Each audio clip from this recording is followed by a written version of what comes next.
ప్రపంచ తెలుగు మహాసభలు లోకాభిరామం అనే నా వ్యాసాల పుస్తకం నుంచి. వైదికం ప్రిల్లి వ్రత్తులు పలకాలమ్మా అంటే అది మ్రియాం అన్నదట. వైష్ణవ సంప్రదాయం వారికి అంటే మాలాంటి వారికి మరింత కష్టం. వత్తులు పలికితే చాలదు, తమిళం ప్రభావం భరించాలి. తిరు అన్న మాటను శ్రీ స్థానంలో వాడతారు. మనుషులకే కాదు, వస్తువులకు కూడా వాడుతారు. తులసిని తిరుత్తుళాయి అనాలి. గౌరవమైన ఇంటిని తిరువీడు, తిరుమాళిగా అనాలి. నాలాంటి ఒక ఆతతాయి, అదే ఆకతాయి, తిరువంటశాలలో తిరుక్కుక్క ప్రవేశించింది, తిరుక్కర్రతో తిరుక్కొడితే తిరుక్కుయ్యో అన్నది అన్నాడట.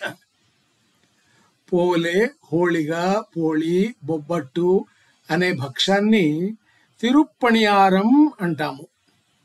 పవిత్రమైన తిండి విశేషము అని అర్థం, అంతే. పాయసం పేరు తిరుక్కണ്ണన్ అముదు, శ్రీకృష్ణ అమృతం అని అర్థం. కవి నోట పుట్టి మరో నోట చచ్చే అన్నట్టు మా వంటి చరితాత్పూర్వ తమిళుల నోట అది తిర్కన్నమోదు అయ్యింది. రసం అనే చారు సంగతి మరింత అన్యాయం. షాట్ర్ అమోదు లేదా షార్త్ అమోదు అని దాని మాట. నాతో పాటు పంక్తిలో ఉన్న నారాయణన్ను వడ్డించే ఆమె చార్చమోదు కావాలనా అని అడిగితే అతను బిత్తరపోయాడు. ఇక పంచె తెలుగు. మొదటిసారిగా ప్రపంచ తెలుగు మహాసభలు జరిగినప్పుడు అవి నిజంగా పంచమహాసభలు. ముఖ్యమంత్రి వెంగళరావు గారు పంచె, విద్యామంత్రి భాట్టం శ్రీరామమూర్తి గారు పంచె, సమాపన కార్యక్రమానికి అతిథిగా వచ్చిన ఉపరాష్ట్రపతి బస్సప్ప దానప్ప జట్టి గారు కూడా పంచకట్టులోనే వచ్చారు. పంచెలు పోయినాయి, తెలుగు ధనము పోయిందేమో. మొన్నొక ఆయన ఉద్యోగం బరువుతో బలవంతంగా పంచకట్టుకుని పడుతున్న తిప్పలు టీవీలో వీక్షించి, చూచి కాదని మనవి, అందరూ చూసి అంటారు, నేను ఇంకా చాదస్తంగా చూచి అంటున్నాను. చూచి హాసించడం అసభ్యత కనుక ఉపేక్షించితిమి అనగా మిన్నకుంటిమి అనగా ఊరికే ఉంటిమి అనగా ఊరుకుంటిమి. సందర్భం వచ్చింది గనుక మొదటి ప్రపంచ తెలుగు మహాసభలలో చీరల పాత్ర కూడా చెప్పక తప్పినది కాదు. ఎందుకొచ్చిన భాష. సభలు ఫతే మైదాన్లో జరిగినాయి, అంటే లాల్ బహాదూర్ స్టేడియంలోనన్నమాట. అన్నట్టు ఈ సభలు జరుగుతుండగానే లాల్ బహాదూర్ పోయారు. ఒకనాటి కార్యక్రమాలు ముల్తవి అంటే పోస్ట్ పోన్ అయ్యి ముందుకు జరిగినాయి. శాఖా సంక్రమణమన నిధియే కాబోలు అంటే విషయం విడిచి పక్కకు వెళ్ళడం అన్నమాట. పోనిద్దరు స్టేడియంలో స్టాండ్స్ మీద రాష్ట్ర చేనేత సంస్థ హైకో ఫ్యాబ్రిక్స్, తర్వాత యాప్కో వారి సౌజన్యంతో రంగురంగుల చీరలతో తోరణాలుగా కట్టి అలంకరించారు. అంచెలంచెలుగా ఆ చీరలు కన్నుల పండుగగా కనిపించాయి. తూర్పు భాగంలో ఒక లైట్ బల్బు పేలింది. కొన్ని చీరలు అంటుకుని పాడైనవి, అయినా ప్రమాదం ఏమీ జరగలేదు.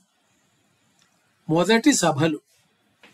తెలుగు మహాసభలు పెట్టాలన్న ఆలోచనే గొప్పది. నేనప్పుడు జంతుశాస్త్రంలో ఎంఎస్సి చదువుతున్నాను. అది వరంగల్లో.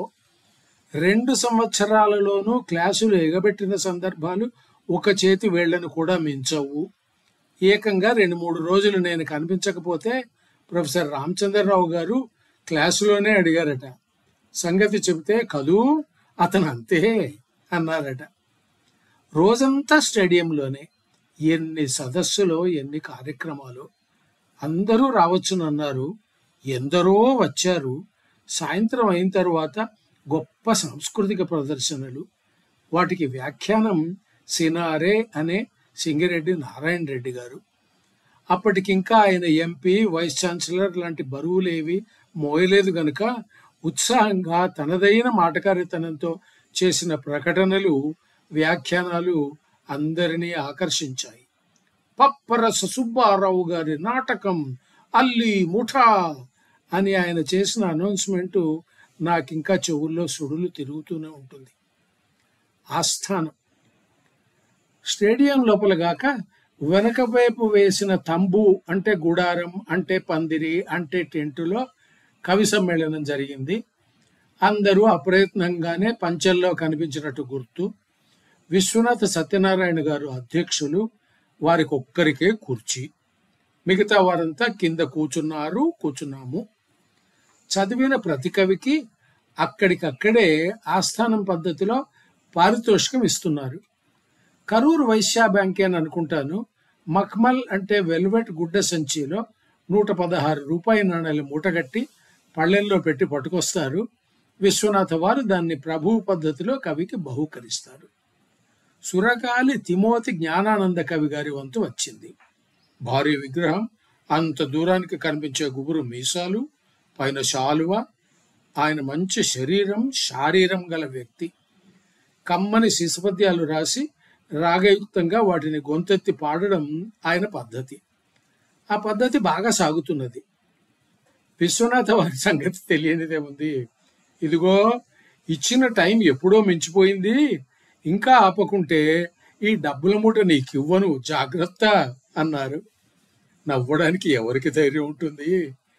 వీరిలాగే మరొక ఆయన పేరు చివరన కూడా కవి అన్న మాట ఉండేది. రాజన్న కవి గారిని నేను అమాయకంగా అది పెద్దవారు పెట్టిన పేరా లేక మీరు పెట్టుకున్నారా అని అడిగాను. ఆయన గవర్నమెంట్ ఆఫీసరు, సమాధానం ఇవ్వలేదని గుర్తు. స్మారక సంచిక ఈ సభల సందర్భంగా ఒక మంచి సూవెనీర్ వేశారు. సావెనీర్ అనకూడదటండి. అందులో మంచి మంచి వ్యాసాలున్నాయి. అలాంటి వ్యాసాలున్న ప్రత్యేక సంచికలు తరువాత కూడా చాలా వచ్చాయి. కానీ ఆ సంచికలో మన చిత్రకారుల కుంచెల నుండి పుట్టిన కళాఖండాలను మంచి కాగితం మీద రంగులలో అచ్చొత్తించి మధ్య మధ్యన ఉంచి అందించారు. 10-12 రూపాయల ధర. అప్పట్లో నాకు అది అందుబాటులో లేని మొత్తమే, అయినా కొన్నాను. ఆ తర్వాత ఒక బ్రహ్మాండమైన ఆలోచన వచ్చింది. పెయింటర్లను పట్టుకోవడం కుదరదు, వారు రావచ్చు రాకపోవచ్చు. కనుక కవి పండితుల చేత ఒక్కో బొమ్మ కింద ఆటోగ్రాఫ్, అదే సంతకం చేయించుకునే ఉద్యమంలోకి నడుము కట్టి ఉరికాను. అదేం లేదు, ప్రయత్నం చేశాను అంతే. బాలమురళి, రజనీకాంతరావు, పుట్టపర్తి మొదలు చాలా మంది సంతకాలే సేకరించాను. ఆ సందర్భంలోనే ముగ్గుబుట్ట లాంటి తలతో పండులాగా కనిపిస్తున్న దేవులపల్లి కృష్ణశాస్త్రి గారిని చూచాను. వారికి అప్పటికే మాట సౌకర్యం పోయింది. సంతకం చేయమని పిటి రెడ్డి గారిది, అదేనా? అదే. పెయింటింగ్ ఉన్న పేజీ విప్పి ముందు పెట్టాను. అది అధివాస్తవిక చిత్రం. దాని కింద వారు అమ్మయ్యో అని రాసి సంతకించారు. మిమ్మల్ని చూసినప్పుడు కూడా నాకు అటువంటి భావమే కలిగిందండి అన్నాను. ఆయన గస్సుమని నిశ్శబ్దంగా నవ్వారు. బ్లాగులని ఒక పద్ధతి వస్తుందని, ఈ బొమ్మలను స్కాన్ చేసి నా బ్లాగులో అందరి ముందు ఉంచగలుగుతానని నేను ఆనాడు అనుకున్నానా? నా బహుభాషా బ్లాగ్ లోకాభిరామంలో ఈ సంతకం పెయింటింగులు చాలానే ఉన్నాయి. అవి నా లోకాభిరామం బ్లాగులో పెయింటింగ్స్ లింక్ నొక్కి బాగా వెనక్కు వెళితే కనిపిస్తాయి. ఆ తరువాత తెలుగు సభలు ఈ మధ్య వరకు జరుగుతూనే ఉన్నాయి. కానీ ఈ సభలు మాత్రం నభూతో నభవిష్యతి అనవచ్చు. సమాపన సమావేశానికి ఉపరాష్ట్రపతి వచ్చారు. స్టేడియంలో నేను కొంత ఎత్తులో మెట్ల మీద ఉన్నాను. గ్రౌండ్ అంతా తొడతక్కిడి అంటారే, ఆ పద్ధతిలో నిండా మనుషులున్నారు. స్టేడియం తలమంతా తలలతో నిండి నల్లగా కనిపించింది. నిజం చెప్పొద్దు, నాకు ఒక్క క్షణం భయమైంది, ఏమైనా జరిగితే. కానీ అంత మంచి మాత్రమే జరిగింది. కార్యక్రమం తరువాత బయటకు రావడానికి అరగంట పైన పట్టింది. తోసుకుంటున్నందుకు మధ్యలో ఒక అమ్మగారి తిట్లు కూడా ప్రాప్తించినట్టు గుర్తుంది. అప్పట్లో ఒక ప్రత్యేక తపాలా బిళ్ళ విడుదల చేశారు. అది నా సువెనీర్లో అంటించి ఉంది.